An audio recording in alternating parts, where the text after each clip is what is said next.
I'm very happy to see all of you. It's a wonderful evening to be in this city, which I know of, unfortunately, through so many of your disasters. But I was thinking, looking at the fountains, there's a little one you have for the children and a bigger one for the adults. I was thinking, well, you know, where water flows, soak in peace. And so the history that is so vivid for me of the bombing of the Move people, of the imprisonment of Mumia, that history is not the whole story. So as I was thinking about what I wanted to talk about and read about, and I don't have a whole lot of time, but I wanted to start by mentioning something that I find very disturbing, which is that, our country, and we're not alone, this country's not the only country making a lot of war in the world, but we're making some really terrible big ones. And we, bomb and shoot these people over generations, have blockades, Cuba, for instance, Iran, other places in the world. And then when we have someone in, quote, leadership who says, well, we'll start a slow withdrawal, and we start thinking, oh, well, the war's over. Well, I was reading, or maybe I heard this somewhere, and this is just something for us to meditate about, that the children in El Salvador, I believe, where the war went on forever and will never end, really, the children have been left so impoverished that they can no longer eat without having pain in their teeth. Because what has the war left them with? The war has left them with toothache forever. This is what war does. It isn't just that when you stop shooting people, bombing their houses and, destroying everything, that they're going to be okay. They're not. So I wanted to start there, and also to go on to these two new books. Now, I have been trying for, I guess, the last 20-something years to stop writing books. And I keep, I totally get it that I work for the ancestors. And I sometimes will feel very free. I finish something. I remember finishing The Color Purple 30 years ago, and just weeping in joy. I'm done. And I have had that scenario with myself many times, thinking I'm done. But anyhow, so this book that I'm going to read first from The Cushion in the Road, and I wanted to read a little bit about how that came about. How did I come to think of the life that I lead, which is when I'm not, on the road somewhere, is so quiet, is so meditative, it's so contemplative, it is so happy with me and my sweetheart, who is a musician. One of the ironies of life, of course, is that I love quiet so much that I fell in love with the person who plays trumpet. And so, life, I'm sure it's the same with you. Life is always just, telling us, who do you think is in charge? Did you, by some dream, did you imagine that you are in charge? Well, I'll just show you. So this is a very short introduction to this book, The Cushion in the Road. I've learned much from Taoist thought. It has been a comfort to me since I read my first Taoist poem, which was sitting quietly, doing nothing. Spring comes, and the grass grows by itself.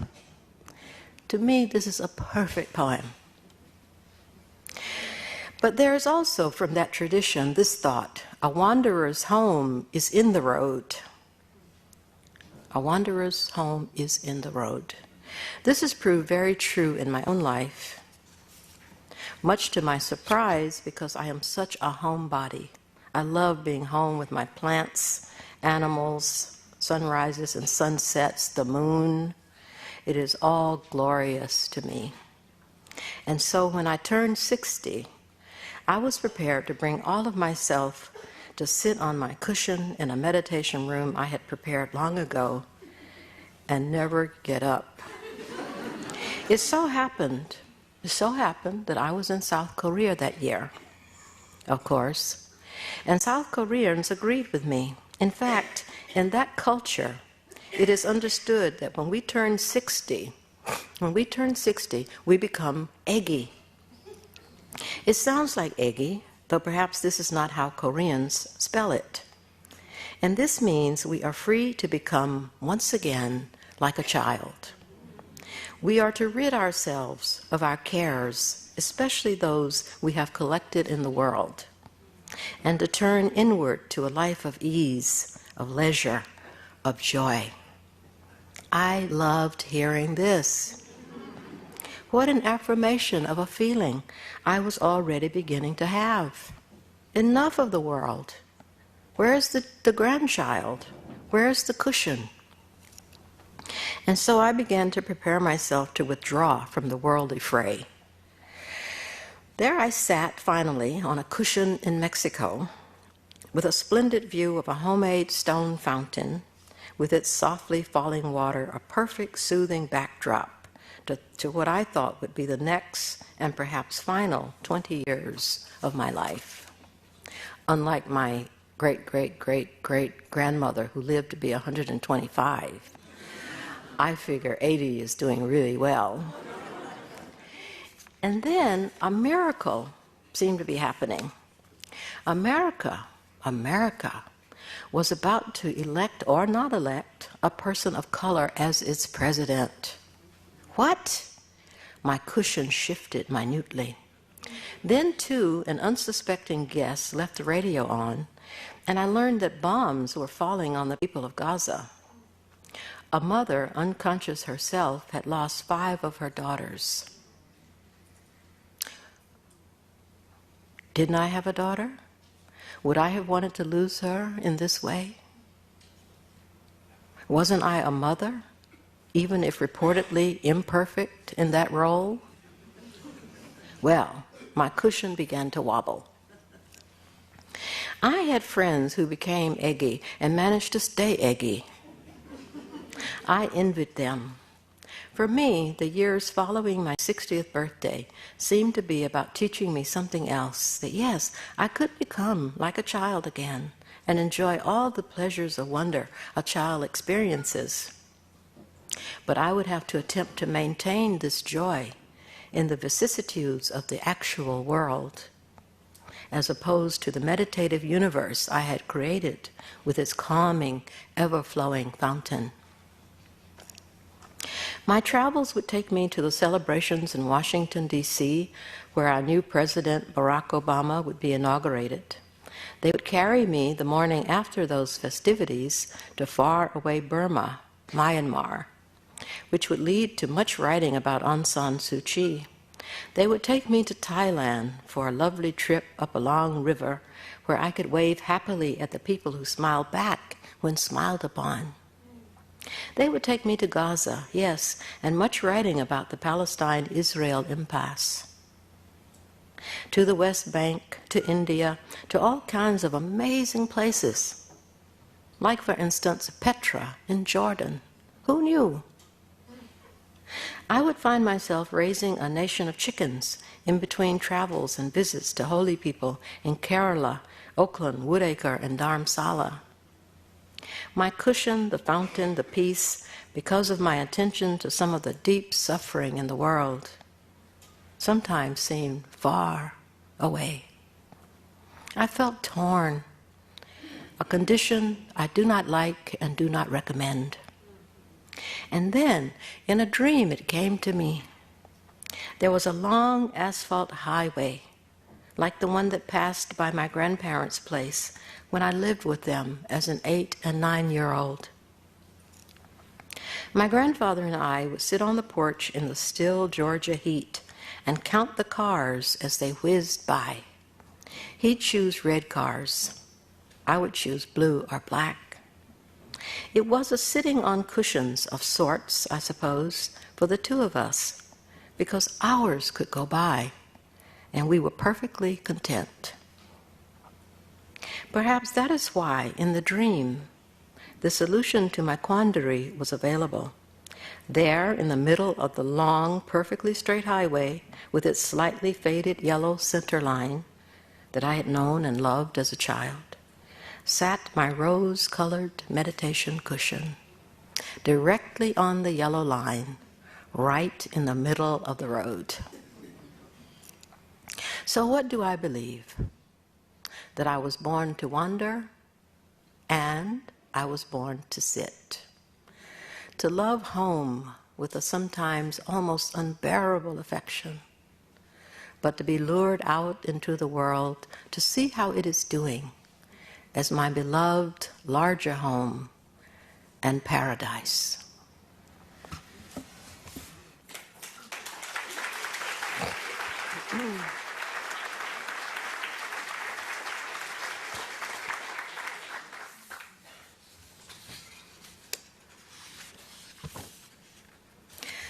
So in my kitchen for many years, I have been supported by all the photographs and sayings and poetry of people. And recently I decided to take down most of it because it had been there so long. The edges were curling and the paper was turning yellow. But when I came to this quote from Walt Whitman, I could not remove it, and so I'll read it to you, because one of the things that's so lovely about having a history in a place is to have poets who have gone before and who have left these wonderful guides to us. And you probably know this quote. "This is what you shall do. Love the earth and the sun and the animals. Love the earth and the sun and the animals. Despise riches." There I disagree with him. I think it should be share riches. Give alms to everyone that asks. Stand up for the stupid and crazy. Now, I love that part. Stand up for the stupid and crazy. Now, really, this will test us. But it has to be done. You have to stand up for them and to them.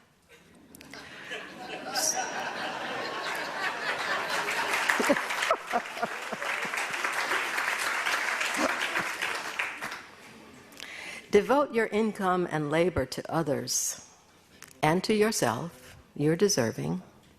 Hate tyrants, really. You know, the tyrants, I don't know if hating them is going to change them. It doesn't seem to have worked very well. Anyway, you can hate tyranny. Argue not concerning God. Now, there is an argument you have to agree that is futile. You know, really. Looking deeply, peering closely. Have patience and indulgence toward the people. Now, that is also a tall order, especially in hot weather. Have patience and indulgence toward the people. Take off your hat to nothing known or unknown, or to any man or number of men. Go freely with powerful, uneducated people, and with the young and with the mothers of families. Read these leaves in the open air every season and every year of your life. Re-examine all you have been told at school or church or in any book. Re-examine it. Dismiss whatever insults your own soul. Dismiss it. And your very flesh shall be a great poem.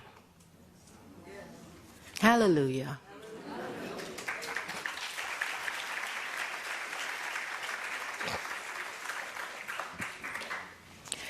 I want to read you something called Ending the Age of Waste.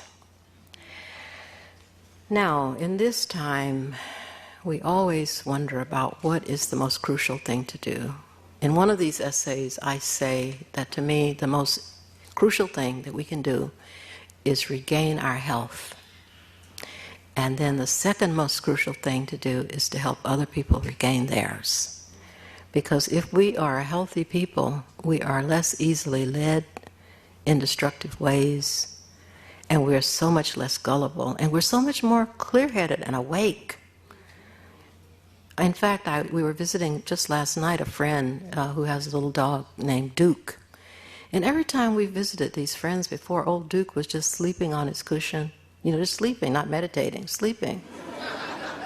And, just fat and lazy and, all kind of. And then Duke's people put him on a diet. And the entire time we saw Duke last evening, Duke was just bouncing all over the place. Bright-eyed, happy, full of himself. And that is the way it can be with us. But anyway, in this particular piece, I'm saying something else. The most important thing humanity can do is believe in itself. And I do believe this is true. I think we are in such danger of not believing in ourselves because we've gone so far. We've lost so much of what we thought was good, what we thought was possible, what we thought was right. The most important thing humanity can do is believe in itself, that we can grow, that we can change, and that we can rouse ourselves to exhibit gratitude. Gratitude is what makes us wealthy. By respecting her limits to the only planet mother we have ever known. Gratitude to the only planet mother we have ever known. Until I was a teenager, I had no experience of waste. Growing up on a farm in middle Georgia, everything we grew, built, raised, or sowed was used until it was used up. There was no extra. And no such thing as litter. My parents were puzzled when they perceived the beginning in their community, among their relatives and friends, among their children, of, quote, the age of waste. Neither of them knew what to do, for example, with styrofoam containers or plastic cups. They thought items so wondrously made, so lightweight and sturdy, should certainly be prized. They carefully washed and reused them until their replacements began to appear at an alarming rate. For a long time, now isn't that sweet? Don't you just love my parents?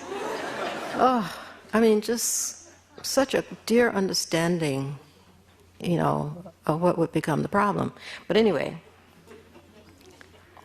for a long time, they collected and carefully stashed these new inventions in the kitchen pantry, believing, I suppose, that at some point they would come in handy. Now, isn't that, perhaps I just want to hug them, I just want to hug them. They were so wise. Perhaps they could be used to carry food to picnics. Maybe they'd be useful to share food if someone came to dinner and wanted to take food home. Really, that makes so much sense. How could they know that this plastic, like almost all plastic from that time to this, would end up in the oceans, killing turtles, dolphins, whales, and fish, and presenting major health challenges to humans, all because it was used once and thrown away. My parents heated their homes never more than 3 small rooms and a kitchen, with wood they cut and carried inside themselves until they moved to town where everyone used electric heaters, and in the chilly concrete rooms of the projects ran them in winter almost all the time, rarely feeling warm, even so. My grandparents were even more frugal than my parents and lacked for a longer time than my parents both electricity and refrigeration. All food was eaten fresh, canned in jars for winter or smoke and or salt cured. In summer, the favorite fruit, watermelon, was kept cool by placing melons under the bed. Oh, a magical place to me as a child for the round, dark green treasure. I'm going to stop right here and recommend that when you go and buy watermelons, especially those deep green ones. And if you have children, put the melons under the bed for the children to find. It's just absolutely heaven. They had kerosene lamps, which they lit just as darkness fell, until in their late 60s they also moved to town. They, like my parents, grew everything they ate except for citrus fruit, sugar, salt, and coffee, which they bought in town a few times a year. Like my parents also, they raised pigs and chickens, goats and ducks, and grew gardens of healthy produce that made them some of the best-fed people on earth. They knew nothing of artificial fertilizer, nothing of Monsanto, nothing of pesticide. There was, as I recall, one major infestation of their garden among the tomatoes, giant tomato worms that were carefully picked off the plants by hand. As children, we chased each other around the yard with these worms, truly huge and scary to see, like miniature green dragons. The largest of them even had horns. I was not afraid of them. My sister Ruth was terrified of them, which was really unfortunate for her. What I have learned from these country folk and from my own life is that it is not necessary to be rich or even, quote, well off to be happy. What is essential though, is to have enough.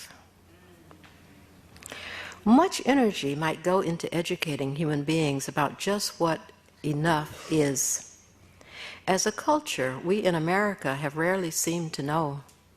Part of this ignorance is because we inherited the consumer-driven capitalist system and paid no attention to the people of indigenous cultures already here, who were more like my parents and grandparents, extremely careful not to waste anything. If my parents and grandparents had had health care that included even a yearly visit to the dentist, and if schools had been well equipped with teachers and with materials, and if work had provided a decent wage, our family would have been content with a happiness that went beyond the mainly peaceful existence we managed to make out of what we did have. Will we need to endure another war on American soil? Of the many wars that have been fought here, it is the Civil War that most think of as war. The, quote, Indian wars, genocidal wars against the indigenous population, are largely forgotten. But are we to have another war on our soil before we learn what is precious in life? Goddess forbid. And yet, I think of a story a friend of mine told about being in Nicaragua during the Contra War against the Sandinistas. You will recall that the United States backed the Contras, alas. She said one day she watched a member of the embattled Sandinista government stoop down to pick up a paper clip that had dropped onto the floor. Nicaragua had been so impoverished by the war that there seemed nothing one could actually consider office supplies. She could tell by the look on his eyes that the paper clip was cherished. This was the most moving moment in her time of witnessing there. This may well be how it is for us, so wasteful of so much, for so long. But maybe not. Nostradamus' prophecy of all-out nuclear war during this very period, notwithstanding. Perhaps we can learn how to change our course in a way that means that we and all of Earth's resources will not be consumed in war. War, which is perhaps the most blatantly unintelligent and unproductive activity that humans are engaged in. Of course, there are others. A general waste of Earth's resources constituting a major and unwinnable war. Unwinnable war, not only against our common mother, but against ourselves. The planet is fed up. The planet is tired of us. My friend Bill Wapapa of Lakota and Kickapoo ancestry used to come to my house exhausted from speaking up for Mother Earth. and would collapse on a bed in my guest studio, always sprinkling tobacco in honor of her and saying to us, "Mother Earth is so tired, so weary, so disrespected and ravaged, I can hardly bear her suffering." Sometimes in his sorrow he would weep. It always felt as if he were talking about his very best friend as well as of his mother. He was. He died talking and singing and drumming to her, praying on top of mesas where corporations were strip mining coal, or chanting beside pristine rivers soon to be polluted from every conceivable contamination caused by drilling, mining, fracking, and other grotesque forms of ecological rape. He was always thinking of her, always in prayerful alignment. He was her son. He did not forget this for a moment. We must all learn to know her as Bill Wapapa did, to feel with her, to know she is alive, that she is alive and needing affection, caring, love, that she gives us everything. Who are we to give her nothing but basically grief? Massive amounts of faith will be required that we can change enough to be worthy of her caring for us all these millions of years, all these millions of years caring for us. There is a bit of comfort in knowing that, having done all that we can, if we must go down, we will go down together in heartfelt alignment. Earth Mother and her earthling children, hand in hand, doing our best to save each other from a fate that unfortunately for us humans is all too easily, without a drastic change of course, foreseen, and is already in so many parts of the world apparent.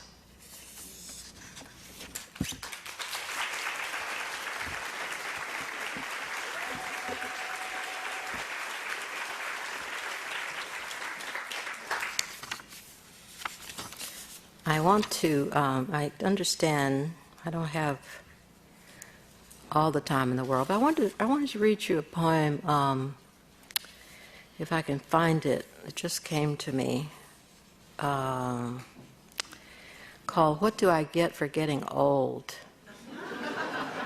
And, wait, here it is. "What do I get for getting old?" 72. I really like this poem because, one of the problems with there's so many things. You can just sort of plug in anywhere. But the whole idea of being afraid of getting old, even though you don't want to die, is so bizarre. I mean, would you rather just die and not get old?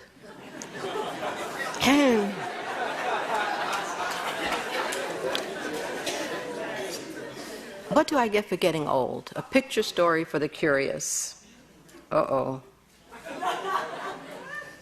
How much more time? As long as it takes to read this poem and the next one. Okay. In that case, I'm going to read some short ones.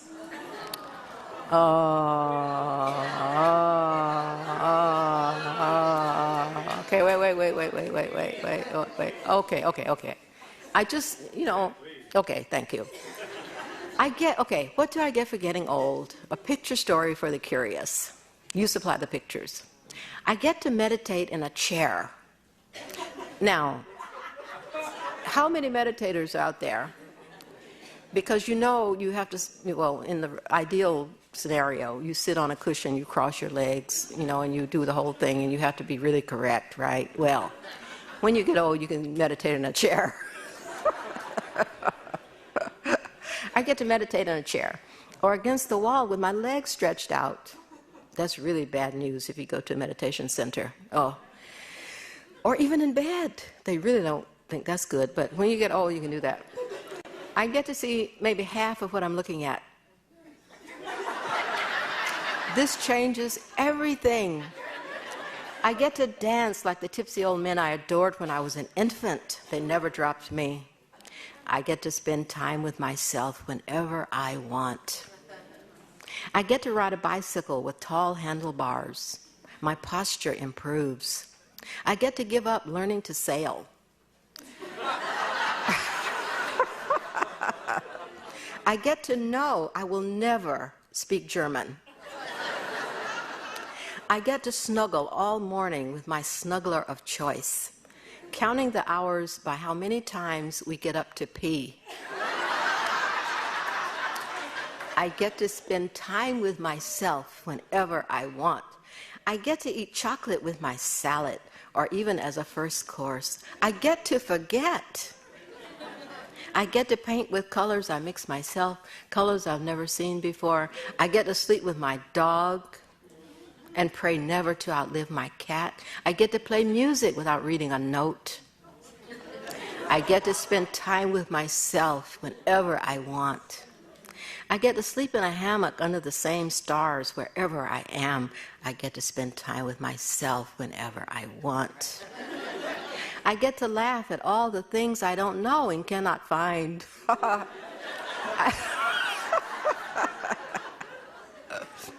I get to greet people I don't remember as if I know them very well.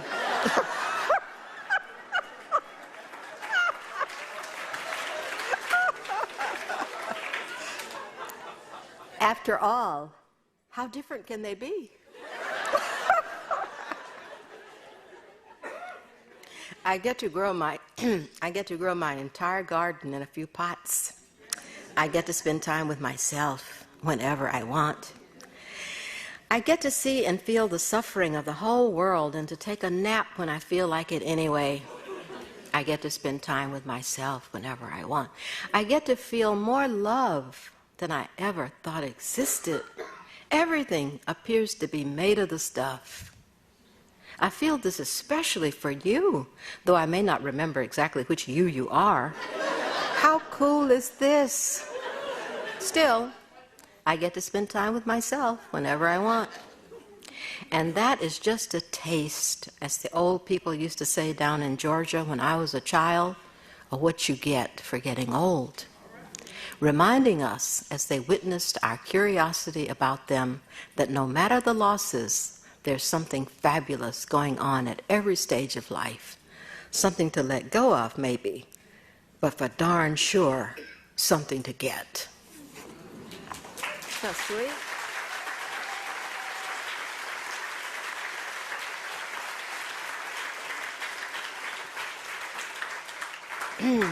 Okay, and this is the last one. This is a poem about recognizing that sin is actually a part of the discipline that makes us who we become. That there's no such thing as living without it. And we might as well, accept that and work with it. And by doing that, we can grow a lot. So, this is called Hope to Sin Only in the Service of Waking Up.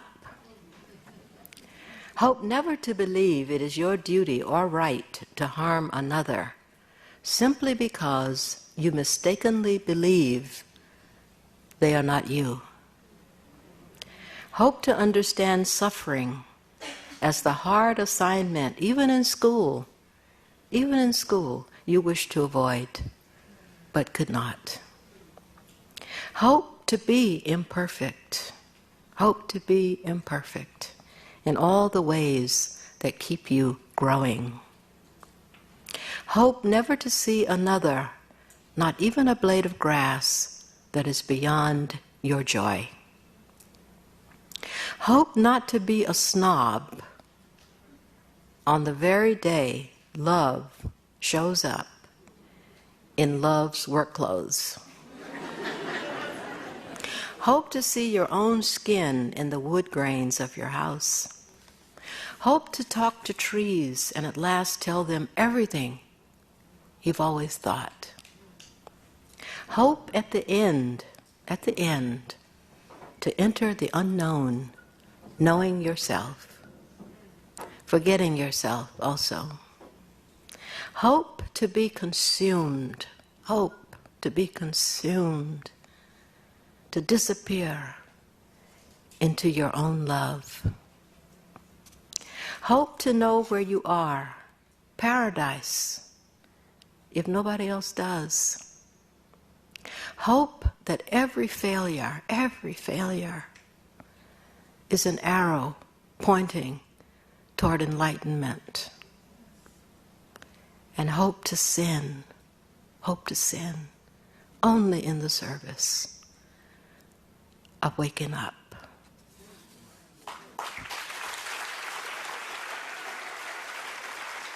Do you want to take some questions from the crowd? We'll do that for a little bit. Now? Let's stay here? Okay. Hi, ladies and gentlemen. My name's Andy. I'm the director of author events and the designated bad guy this evening. We have about 10 or 15 minutes to take some questions. If you have a question, please raise your hand and we will get a microphone to you. There's a gentleman in the back on the left with his hand up. Kim? Yes, sir. Yes, I recently read a book, One Day in December, by Nancy Stout. You wrote the introduction for the book. It's a biography of Celia Sanchez. And in reading the book, I felt that her biography has a special relevance, especially to women in this country. And briefly, just to say that her life shows that it's possible for women to become leaders in a struggle to guarantee that everyone has top quality medical care, as well as education, as well as an attempt to eliminate poverty. So I wonder if you could just give a few words about why you decided to write the introduction to this book. I'd be happy to. Celia Sanchez was really the equal partner with Fidel Castro in forming the Cuban Revolution, but nobody in this country hardly has heard of her. And so I get a lot of manuscripts and people asking me to, read them, blurb them, write introductions. And I picked this one up and I started reading. It's about 400 pages long. It's so astonishing, this life of this woman who made the revolution with Fidel and Che and Camilo and the people that many of you in this audience are somewhat familiar with. She was a society young woman. Her father was a doctor, and she, I think it was because he was a doctor, and she got to see some of what was going on to the people in her country. For instance, Cuba at that time was a place for a lot of rampant pedophilia. Brought in, the people who did it were brought in from the United States often, or were members of the mob. And so they would come to Cuba and gamble and avail themselves of prostitutes and of very small children, very young children. And one of these children was a child that Celia had known because of her work with her doctor father. And this child had been raped to death. And this was a turning point for her and for many of the women, like Heidi Santamaria and Vilma Espin, all of these revolutionary women who took up arms and were co-instigators of the Cuban Revolution to get rid of Batista, who was the dictator who was in the pocket of the United States. So this, I read this through. I mean, it's just amazing. Nancy Stout, the writer, had access to the archives and all the letters between Celia and Fidel, for instance.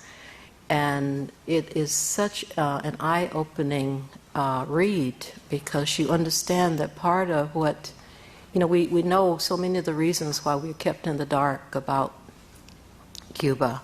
But one of the big things that we had no idea about was just how strong the women's component was in that revolution. And so, because we were always shown just these men that, basically had to be eradicated.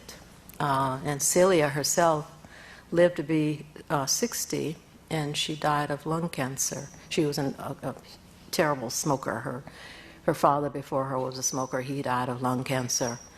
But I think she was always so stressed because she was always trying to protect Fidel, who was always, they tried to assassinate Fidel 648 times. And in the course of all those attempts, it's amazing. I mean, they're really an amazing people. Fidel and Celia adopted children. They adopted children of some of the people who were killed making the revolution, and they raised them, even though, half the time they were trying to find a place to hide him so that, Hoover, whoever was looking, couldn't find him. One of the other fascinating aspects was that they were a revolutionary partnership. They never married. And Cuban society at that time, and I don't know about now, but it was very rigid and culturally about things like matrimony. You're supposed to be married. If you're going to be living with a man, you have to be married. And so they were like, when are you getting married? And so eventually Fidel apparently got around to feeling the heat and said, well, you want to get married? And he apparently did this at least twice that we know of. And each time she said no. And what they ended up doing, what she ended up doing, basically, was every time he proposed marriage, she would build another room onto her house and fix it up really beautifully. I mean, she did this from the very beginning when they were in the Sierra Maestra. She was the person who made sure that up in the mountains he was comfortable, and he had his own room, and she had her space. It's a really interesting it's a medicine. It definitely is. I mean, if you can. So anyway, so I read through this 400 pages, and it was so astonishing that I went right back to the beginning and I read it right through a second time because, this is how information is kept from us. I mean, they put up an embargo. They tell you that the people are evil. They tell you, blah blah blah about why they're killing them. And you just have to find out for yourself. So I've been there 4 times, and I have always had a wonderful time, even in the period when there was practically no food, no gas, nothing. I still felt that these were some great people, and I'm very happy for them that they have had so many people in leadership who truly loved them, One day we will have somebody who truly loves us.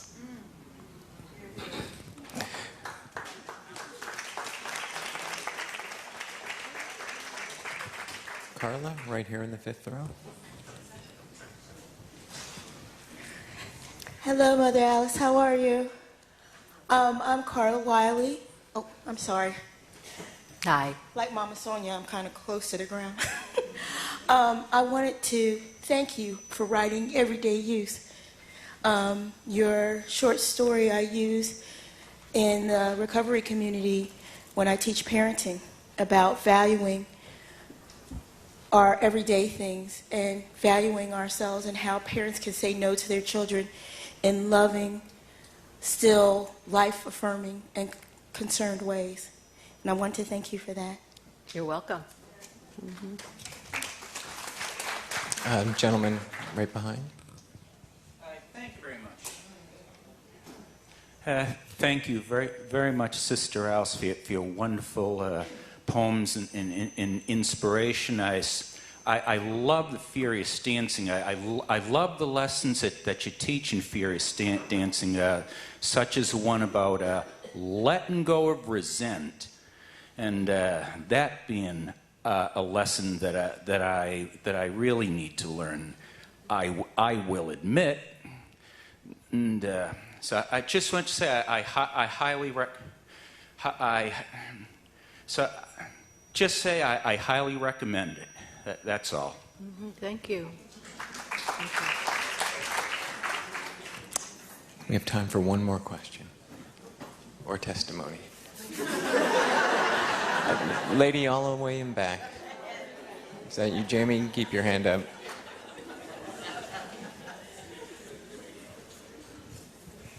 I thank you for the paperclip moment. I doubt I'll look at a paperclip again. And not value Thank you. And we say thank you to Alice Walker. Thank you for coming.